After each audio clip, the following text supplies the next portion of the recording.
Well, hey again, everybody. Welcome back to the Square, the Circle Music Channel. It's me, your pal, Mage. That's right, we talk about circles and squares here. Music appreciation, record collecting, all that fun shit. My ex-wife decided that she wanted to keep the kids for an extra night, so you're stuck with me. Haha, it's Saturday, my Friday. But, yeah, what are we going to talk about, Mage? I don't know, kids. Let's see. I was listening this afternoon to music all day at work like I do, which is the best part of my job. The part I really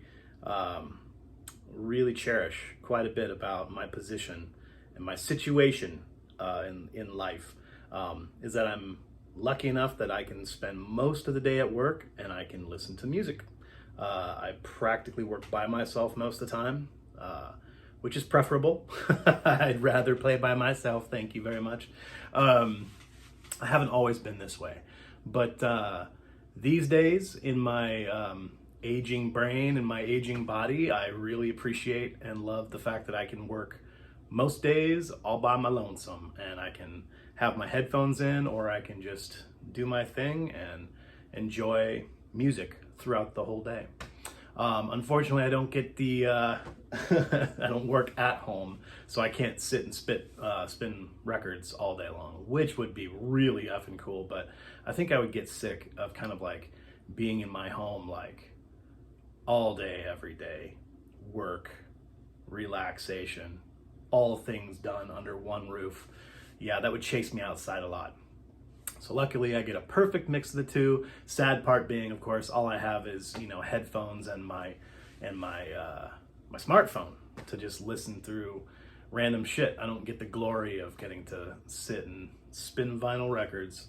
That's only usually a few hours a day. And so these evenings are full of, talking about music and spinning music, and I like to do this too. So I don't have my kids wherein normally I would be, doing dad shit all night long, so I get to do fun things that I like to do tonight.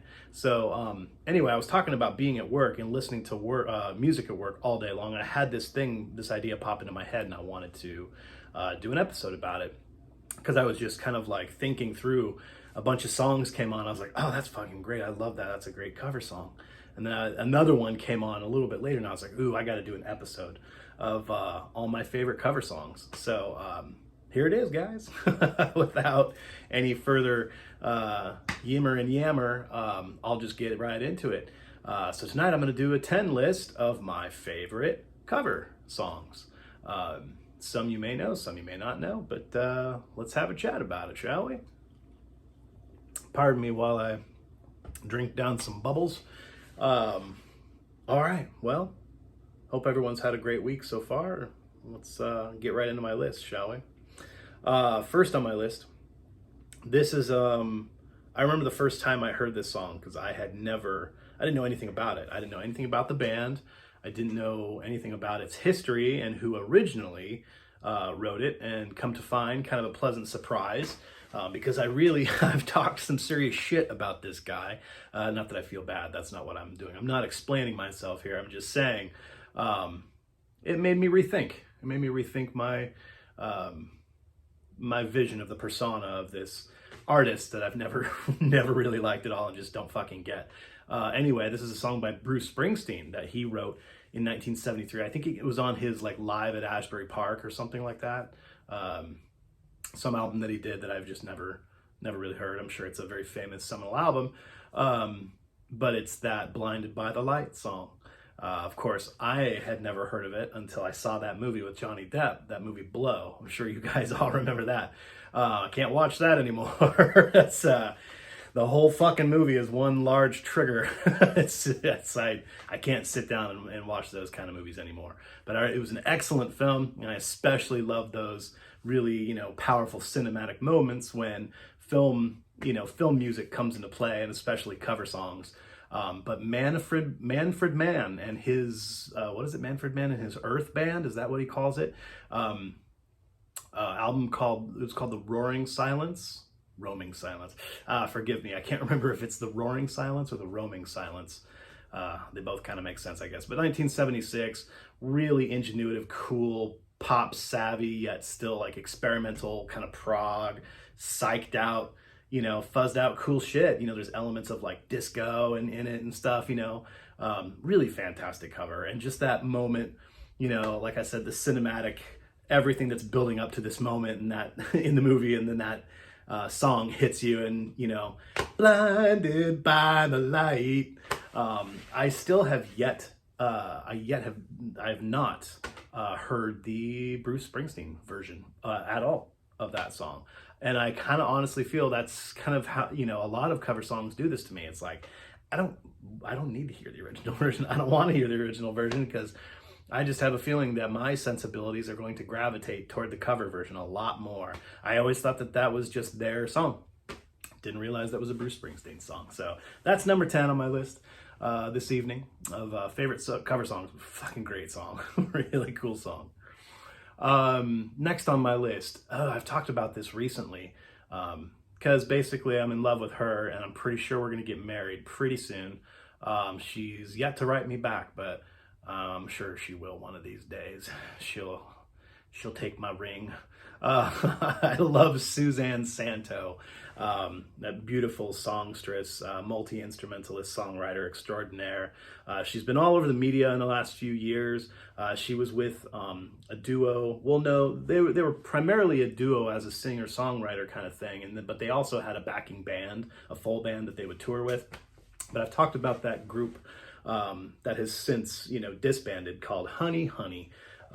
They released at least about 3 or 4 albums in the early part of her career. And I'm sure the guy who plays guitar still has his own solo career and does whatever he's doing. But she's still kind of blossoming as, I wouldn't say blossoming. She's incredibly popular in most of like kind of the, you know, central United States, you know, all throughout Texas, where I'm sure she calls home. But yeah, she plays fiddle, she plays guitar, she sings, and she does a cover of the immortal John Prine classic, Angel Over Montgomery. And boy, it is a fucking showstopper, like absolute showstopper. If you guys have never heard of her or seen her or whatever, she's performed on all the big stuff. I mean, I'm sure she's been on, you know, Jimmy Fallon, Jimmy Kimmel, all of that bullshit.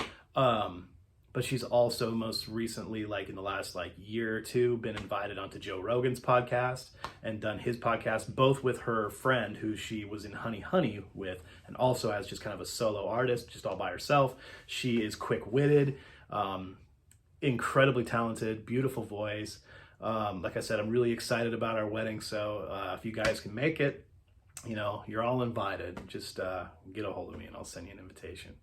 So anyway, check out that song that she did called Angel Over Montgomery, originally written by John Prine. Like I said, I'm not sure the album that appeared on, if that was on his first self-titled Atlantic release from 1971. I'll have to like look in my collection and double check myself on that one. But what a magnificent song. Heart-wrenching, like I said, a fucking showstopper. I'm pretty sure she brought Joe Rogan to fucking tears with that song when she performed it on his podcast. So get on the YouTubes, you know, after you watch my video, and go, you know, maybe I'll try to drop a link or something like that in the comments of a few of these performances by these artists doing these cover performances. So maybe I'll put a little bit of more effort into the post-production as far as, you know, giving you guys some links and stuff like that, some clickable shit. I'm still kind of new to this, guys. I just learned how to use iMovie. I'm just now learning. As you can see, if you've been watching my channel at all, you've probably noticed just in the last like 3 or 4 months, all kinds of new thumbnails and colorful art and all kinds of pop-ups and all kinds of dumb shit going on. I'm a Generation Xer who just learned how to use the powers of technology in my pocket. So bear with me while I have fun with this little hobby of mine. Moving right along here, that was number 9, Angel Over Montgomery, originally written by John Prine, performed, covered by Suzanne Santo. Next on my list, number 8, is another one that I just kind of caught wind of just in the last year and a half or so. A really magnificent Americana kind of I wouldn't say pop rock. I mean, they're kind of pop rock, and they're just kind of like mellow, like I said, Americana, mixing all sorts of things with just, country and bluegrass and interesting, kind of a Northwest sounding band. But anyway, I mean, they hail from the Northwest. I'm pretty sure they're from the Seattle area. When I'm talking about that excellent group called Fruit Bats, if you guys have never checked out Fruit Bats, check them out. They do an entire album cover of Smashing Pumpkins' 1993 classic Siamese Dream. The entire album, front to back, top to bottom. It's badass. But my favorite track on that whole album is their version, which happens to be one of my very favorite Smashing Pumpkins songs, if not my favorite, but the song Hummer. And their cover of it is C'est Magnifique. It's so fucking good. You get all the way to that end stuff that they're doing, and these all kind of just plod along like Smashing Pumpkins is notorious, of course, for being, art rock, psychedelic, that kind of, newfangled, what people like to call grunge, but I don't think they really had any part in that kind of vibe. They didn't have the Seattle sound. They were from Chicago. Much more, like I said, kind of like art pop savvy, but still pretty experimental and psychedelic and pretty outrageous, for their first album. I think Gish, it was in 91, when all that, like I said, Seattle sound, Guns N' Roses, all that shit was like just really, really heavy influence coming at us full bore in the mainstream. And then the Smashing Pumpkins and Billy Corgan and his like weird way of just presenting himself, and I just feel that even so, like modern contemporary Fruit Bats kind of really embody that really well too. Not with the same kind of like strange goth, rock icon thing that Billy Corgan has going on, but in their own weird little quirky art rock way. They're the same kind of like nerd music that was happening back in 91 with Smashing Pumpkins, and they're just kind of delayed by a good like 15 years. What a clever, fun idea. You have bands covering full albums. That's been happening for decades and decades, but what an interesting pick, and how they really just kind of like totally reinvented the album. Really fucking cool. Everyone check it out. Siamese Dream, re-envisioned by a band called Fruit Bats, but my specific favorite on that one is track 4. It's called Hummer. Check it out. Really great. Moving on down the line, number 7 on my list tonight. Fan favorite. Everyone's definitely gonna... I was kind of like throwing out some kind of real curveballs here, but this one is definitely gonna be on, most people, I'm sure, and magazines and news articles and websites or whatever. This is probably on most of those top 20 best cover songs of all time. But the Immortal Man in Black, do you guys all remember that great cover album that he did? Johnny Cash did that cover album. I think it was right around just right before he died. It wasn't just kind of like maybe 4 or 5 years before he died, but somewhere in there in the late 90s, he did that cover album, and he covered the song Hurt by 9 Inch Nails by Trent Reznor. I think 9 Inch Nails had that on one that I just talked about recently, The Downward Spiral, right, from 1994. I think that was the album that Hurt was on, but Johnny Cash's rendition of that is so, even if you can imagine, even being more haunting and more, just really hurtful. It's tough. It's tough to listen to. It really puts you in that place. And even if you have never been a junkie, you know what I mean? It puts you in that very downtrodden place. It's really amazing song, really amazing listening and watching, heart-wrenching, Johnny Cash just kind of at the end of his days, really selling it. He did a great fucking job. Excellent song. So yeah, that's number 7 on my list. Hurt, originally written by Trent Reznor and 9 Inch Nails, re-envisioned by the immortal Johnny Cash. I want to say right around like 98. Wasn't it 99? Something like that. Fact check me, guys. All right, all the rambling on Aaron's channel. Gosh, Aaron, get to it. Okay, number 6 on my list. Kind of another curveball here.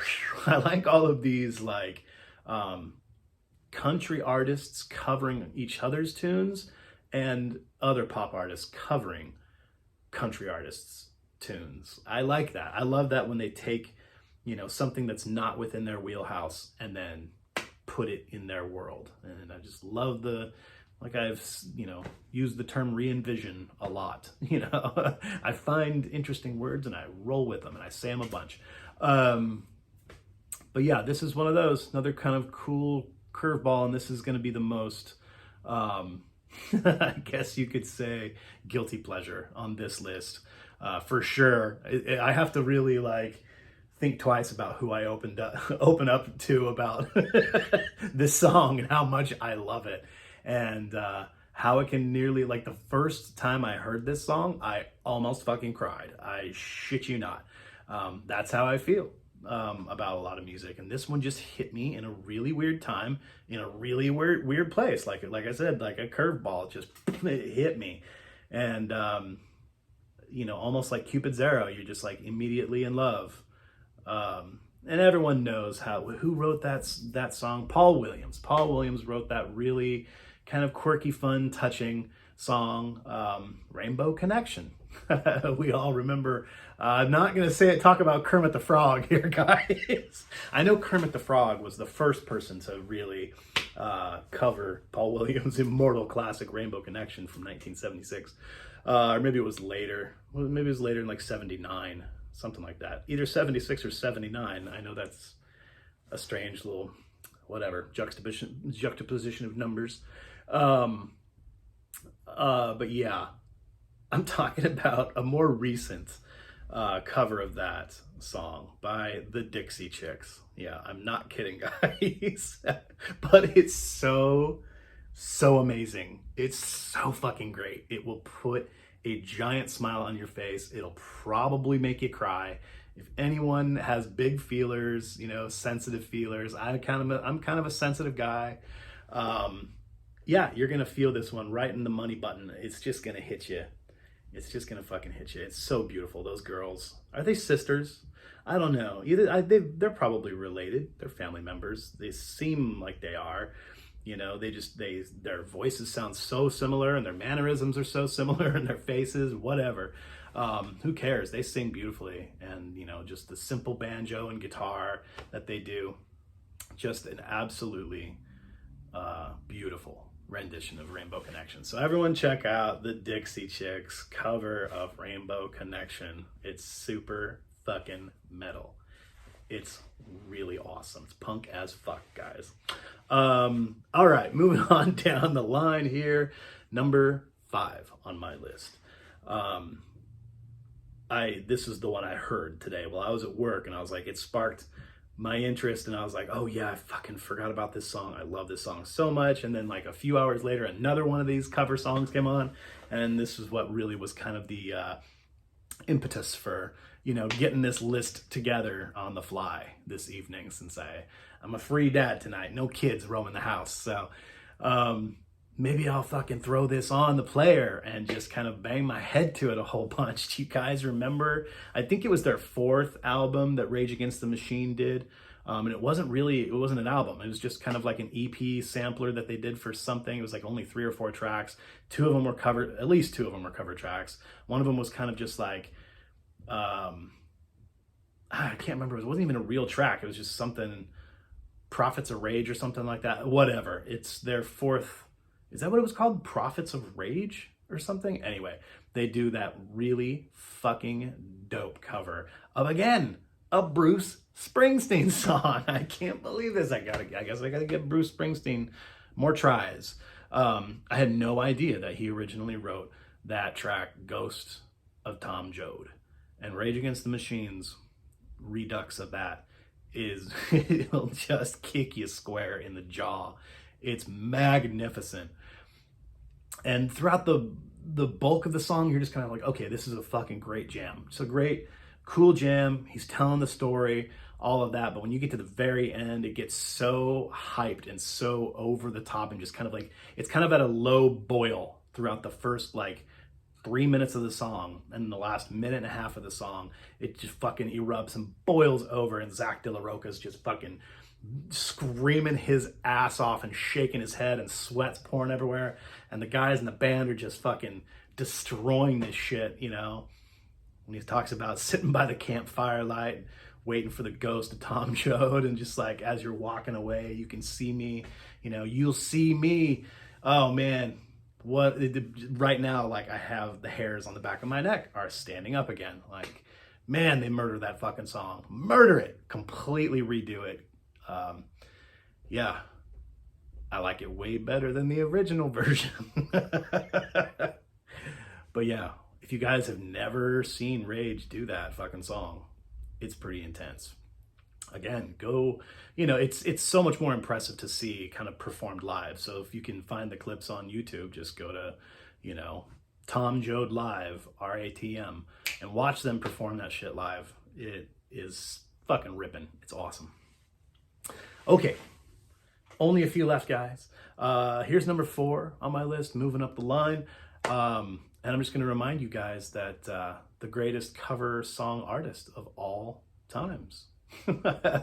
Everything that Weird Al Yankovic ever done. I'm going to say very beginning, like, what was, you know, Weird Al in 3D. What was his first album? I can't remember what it was called. But, you know, Polka Party, everything up through the 80s and into the early 90s. You know, the Fat album and the Nirvana, you know, parody album, all the way up through, I kind of was done with Weird Al there was one called Alapalooza that had to have been probably 94, whatever, 95. And then it got to be kind of a little bit like uncool. You know, when you're 14 years old, you're kind of like, all right, I better be done with my Weird Al Yankovic for now. And then you pick it back up when you see him at the Lane County Fair. You remind yourself of like, wow, this guy is one of the greatest artists of all time. I can't wait to see that biopic that they just did about him. But everything Weird Al did. I mean, I know, guys, it's parody and it's not technically a cover of a tune. But he does everything he does with, you know, professional, like, gusto. He is truly an incredible performer, songwriter, everything. The guy's, you know, a fucking legend. So I had to bring up Weird Al. He's number 4 on my list, and just all the amazing covers throughout times and parodies that he has done for us and how magnificent they were. Yeah, I need to find me some more recordings and reminisce about that shit. I had all those tapes, dude. Good stuff. I'm sure a Weird Al cassette tape these days are worth some real money.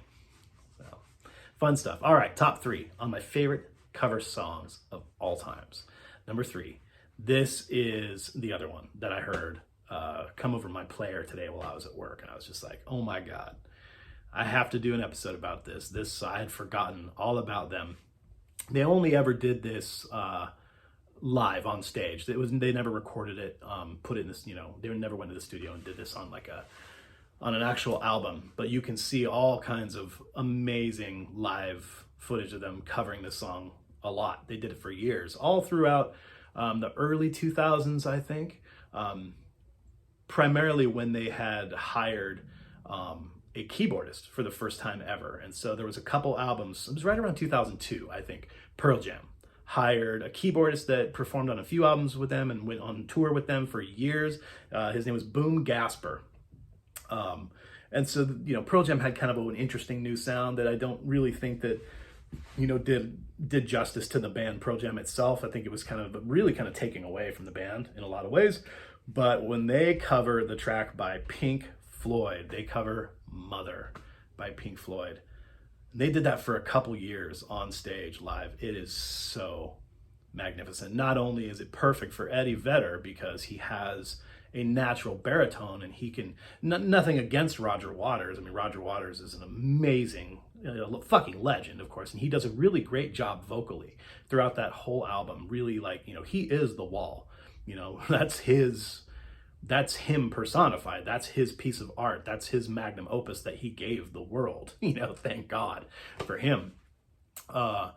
But yeah, Ed Vedder just really embodies that vocal performance so well. He can hit all those real lows and then get all the way up into his head voice, put me in the firing line, and he just really, he nails it and can get everything in betwixt and between, vocally. And of course the guys are on point, the music is just, Mike McCready just fucking, yeah, sells it, dude. Totally sells it. You hear the differences between him and David Gilmour, and David Gilmour has so much soul in his playing. Not that Mike McCready doesn't. I'm just saying David Gilmour just, he's so unique that you can pick him out in a lineup, in a guitar player lineup. Like, he's so just, so unique to his tone and his style and the bends and everything he does.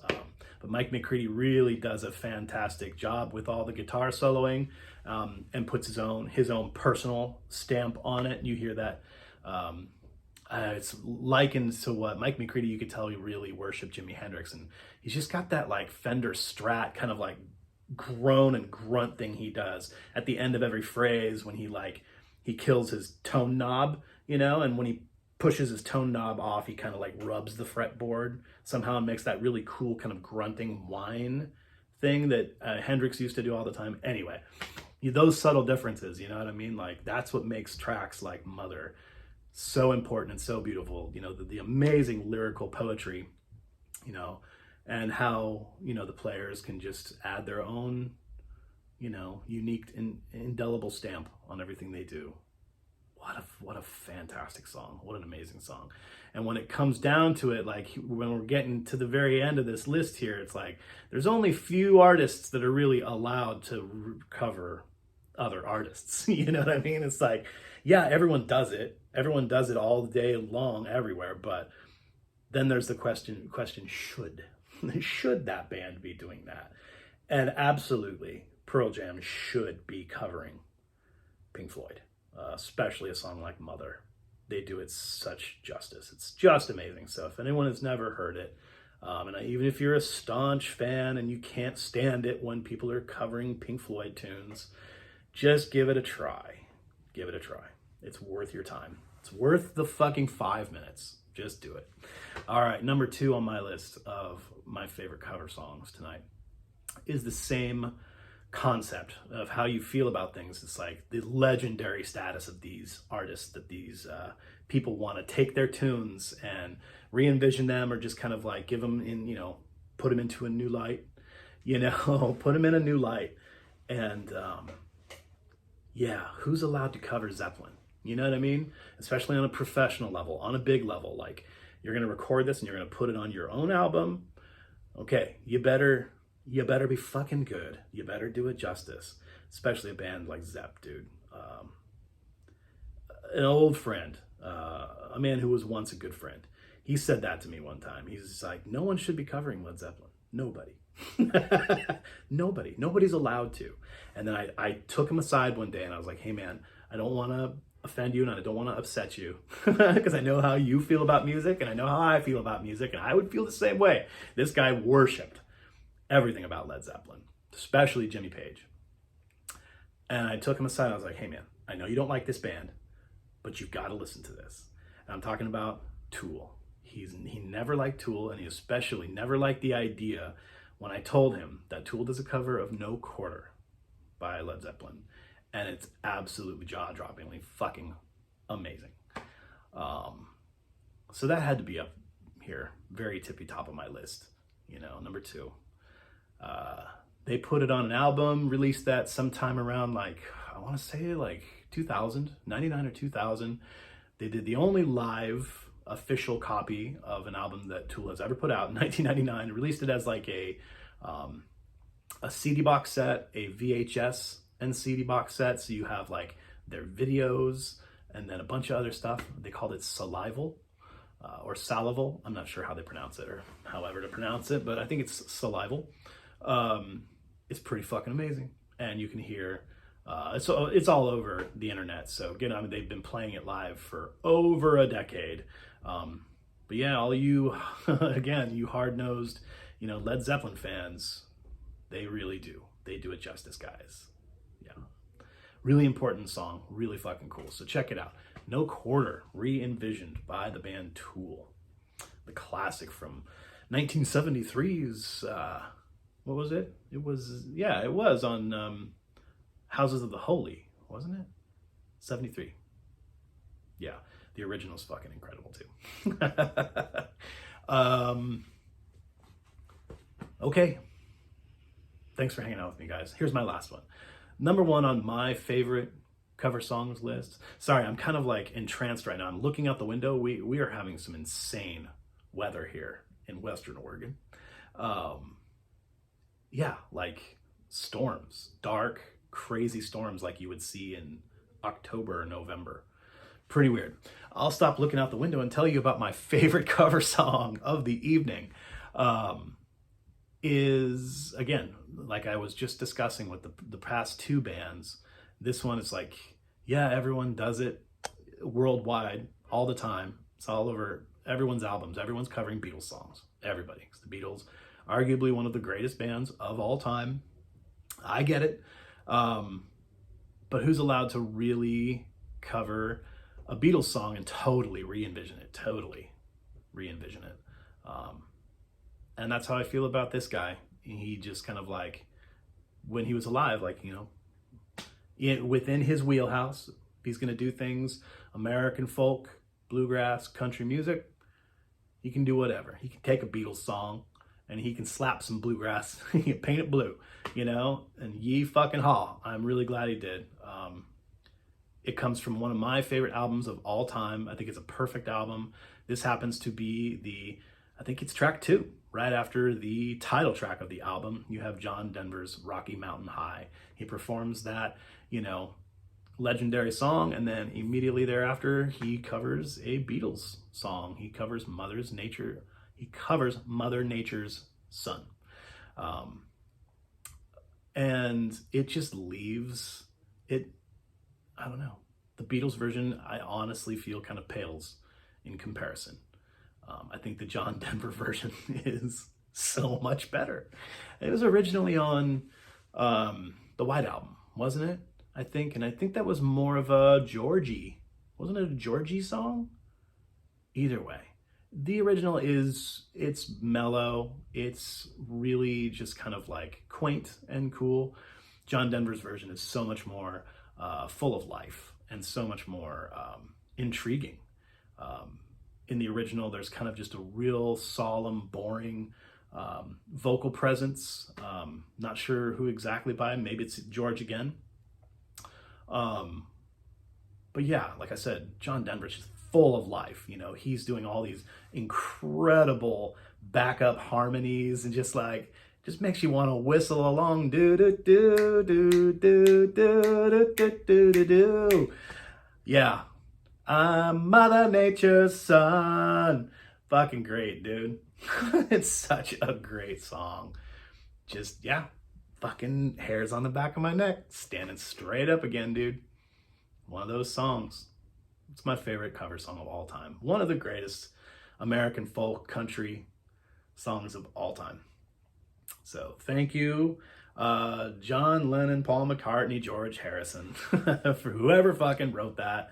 I'm sure they all three are probably credited. I guess I'll have to get on the internet and find out exactly now.